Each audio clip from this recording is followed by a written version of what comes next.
Tolerancia cero, y empezamos por ti, Toni. ¿Qué nos cuentas de este tema que supongo que te tiene muy entretenido? Muchas gracias, Ana. Muchas gracias, y en primer lugar agradeceros a todos el poder compartir este rato con vosotros por varias razones. En primer lugar, porque cuando venía hacia aquí casi me emociono y todo, porque yo viví un año aquí en Barcelona. A mi padre le destinaron como jefe de servicio de cirugía torácica al Hospital Bellvitge, donde pasó muchos años.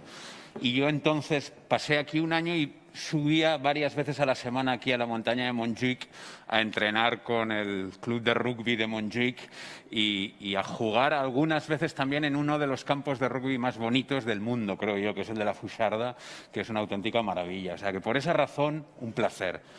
En segundo lugar, porque si uno tiene que hablar de corrupción, por desgracia, para la inmensa mayoría de los catalanes que son honrados y ejemplares, hablar de corrupción en la Cataluña de Pujol es como, pues no sé, como interpretar a Shakespeare en Londres, como cantar un aria de ópera de Verdi en un teatro de la ópera italiana, o bueno, iba a decir, o como ir a ver a los juglars a Cataluña, pero es que eso no se puede. Ese es otro tipo de corrupción del que podemos hablar luego también, o ir a ver a Boadella, ¿no? Uno de los fundadores. No se puede, esa también es corrupción. Pero también la tercera razón era porque es Ciudadanos quien plantea este debate. Y a mí me parece que Ciudadanos nació sobre todo para batallar contra dos cosas que van muy unidas: el nacionalismo y la corrupción. Yo entiendo que son y que van muy unidas porque para mí el nacionalismo es la búsqueda de un privilegio, de un chiringuito, de una diferenciación, y eso en una democracia yo lo considero como una corruptela, ¿no? como una corrupción.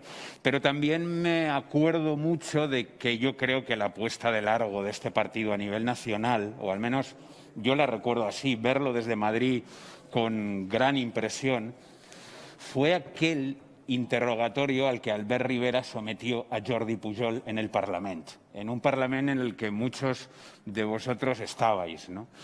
Y un interrogatorio que yo creo que fue ejemplar por varias cosas. Primero, porque por primera vez había un partido político que en Cataluña ponía contra las cuerdas a un tiparraco como ese. Un tiparraco que a mí me impresionó mucho ver cómo causaba una absoluta veneración entre la gente del Parlamento. Yo recuerdo incluso a un mamarracho, perdón por la expresión, de la CUP, que casi salivaba y le hacía genuflexiones al señor Pujol cuando se acercaba a la mesa donde luego Albert le interrogó, ¿no?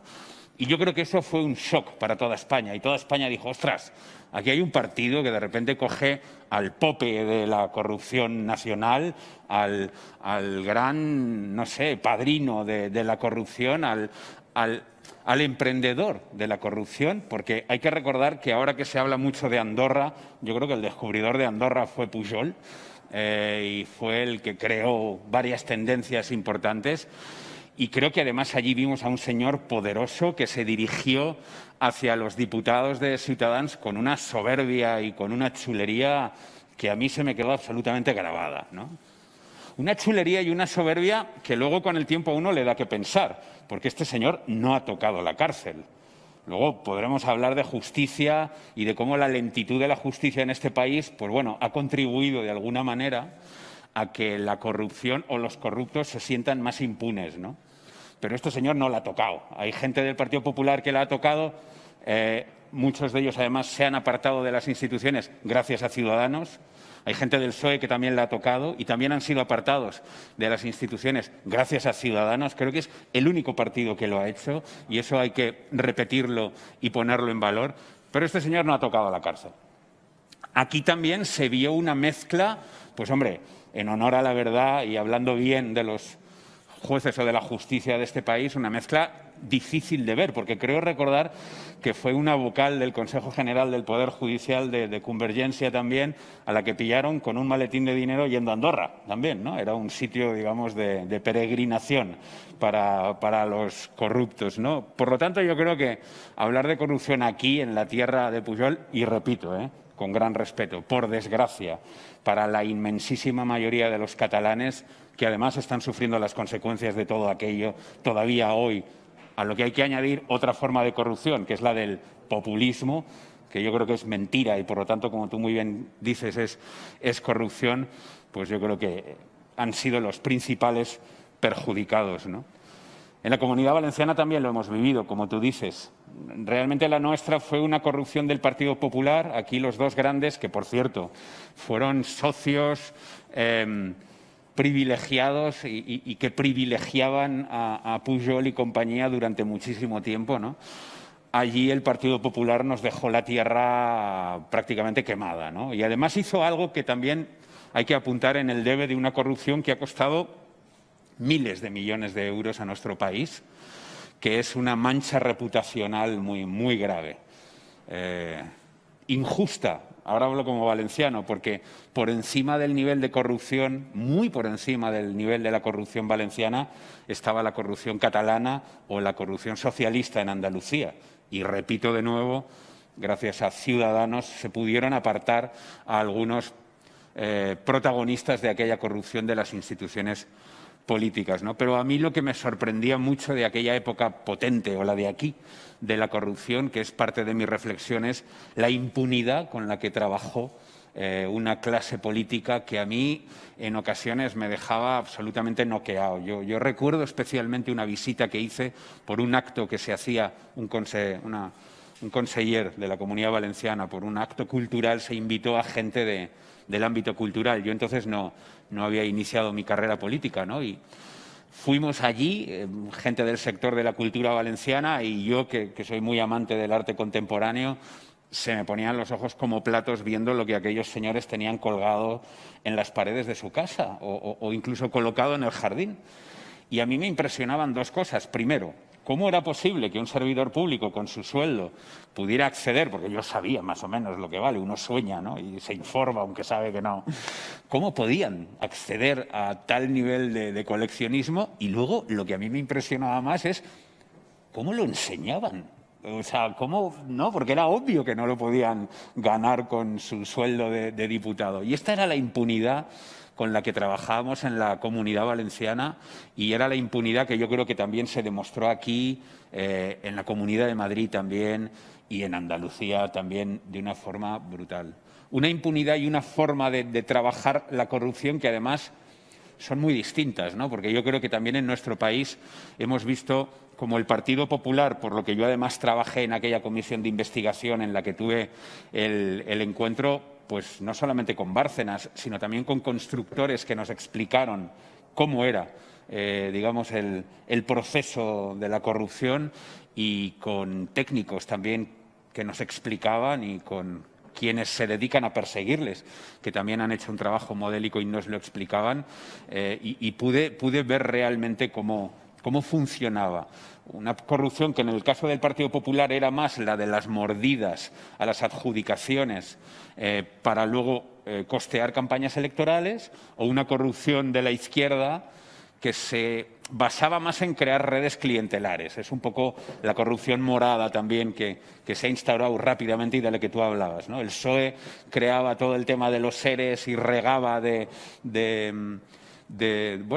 dinero y conseguía tener voto cautivo. Y realmente yo recuerdo hacer campaña en Andalucía y a mí gente del partido me decía, mira, en mi pueblo, que es un pueblo muy pequeño, con tantas familias regadas a base de dinero público por parte del Partido Socialista, es muy complicado ganarles ya de inicio las elecciones, es muy difícil. Es otra forma de corrupción. Yo creo que en nuestro país hemos vivido las dos, pero hay muchas formas de corrupción. Yo recuerdo especialmente como en aquel encuentro que tuve con Bárcenas me dejó muy choqueado la chulería del personaje, y luego cómo él explicaba con absoluta naturalidad, y lo había hecho en el pasado además, que prácticamente toda la cúpula del Partido Popular recibía sobresueldos en negro, que es lo grave, porque claro, nosotros nunca recibimos sobresueldos, todo lo contrario, aportamos dinero al partido. Pero, hombre, si te dan sobresueldos y encima es en negro, pues entonces ya la cosa es mucho peor, ¿no? Y lo peor es de dónde venía ese dinero. Porque, claro, luego, como pasa siempre, cuando la izquierda ahora te dice no, vamos a subirle los impuestos a los malvados bancos, todo esto al final termina repercutiendo en el ciudadano. Al final esas obras públicas, lo que le tienen que dar al Partido Popular, pues al final lo terminamos pagando todos con nuestros impuestos. Entonces, a mí me impresionaba mucho eso, cómo estaba montada y cómo estaba organizada toda esa trama corrupta. Pero, como digo, hay muchas formas de corrupción, ¿no? Y voy acabando. A mí me impresiona mucho cómo de rápido un partido como el Morado ha aprendido, y esto, que luego se desgajó del partido de Rejón, lo explicaba muy bien, cómo debemos colonizar lo público para colocar a todos los nuestros y de esa forma arraigarnos en el poder y que sea complicado sacarnos de ahí, y si nos sacan, que sea más fácil volver, ¿no? Que es lo que explicaba él con absoluta normalidad en un vídeo que a mí me ponía los pelos de punta, ¿no? Por cierto, también es corrupción pagar a tu niñera con dinero público, ¿no? Yo creo que es de libro un tipo de corrupción que es absolutamente lamentable. También es corrupción lo que ha hecho Podemos hoy. Yolanda Díaz contaba cómo un miembro de su partido entraba en una empresa pública al más puro estilo de las puertas giratorias de la vieja política, que de nuevo es corrupción, ¿no? Pero para ir acabando, a mí me gustaba también poner en valor las diferentes formas que adquiere la corrupción. Por eso me gustaba mucho cómo has empezado tú con lo de la verdad y la mentira. Ver cómo se usa una televisión pública como TV3 es corrupción. Ver cómo se mete a un terrorista en TV3 como Otegi es corrupción ya no solo política, sino moral, es putrefacción. Ver cómo se colocan a todos los enchufados en las administraciones es corrupción. Lo de la niñera es corrupción. Ver cómo no se permite a los ciudadanos libremente utilizar una lengua es corrupción. Y ver, para ir acabando ya, cómo a una persona, y quiero acabar con ella, porque es una persona a la que le tengo mucho cariño, y leía que hace 2 o 3 días volvían a agredir su casa, ¿no? A él, en su casa, en su domicilio. Y ver cómo a un grande de la cultura, como Albert Boadella, le atacan día sí y día también en su casa, o le impiden absolutamente llevar a cabo su tarea, su trabajo, y además a una persona como esa, tan importante como Boadella, a la que el sector cultural le debemos tanto, se le impide, se le echa de su tierra, eso también es un tipo de corrupción absolutamente lamentable. Así que acabo repitiendo muchas gracias por permitirme hablar aquí, en este lugar que para mí simbólicamente es tan importante, de un tema que para mí es esencial. Y termino diciendo que me siento muy orgulloso de pertenecer a un partido que ha sido tan batallador, tan peleón con algo tan importante como esto, porque el daño no solo es reputacional, no solo es económico, sino que lo que es peor, destroza las instituciones, destroza la confianza que tiene el ciudadano en la democracia, y ese es un daño irreparable.